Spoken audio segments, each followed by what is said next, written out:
741 centimeters in feet? First of all, we need to know the value of 1 centimeter in feet. It's always 1 centimeter equals 0.03280839895 feet. Now we have to multiply 0.03280839895 by 741.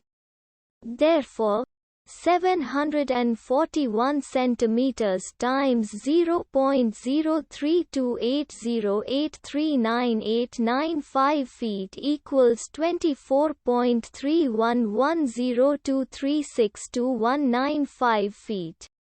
So, in other words, 741 centimeters equals 24.31102362195 feet.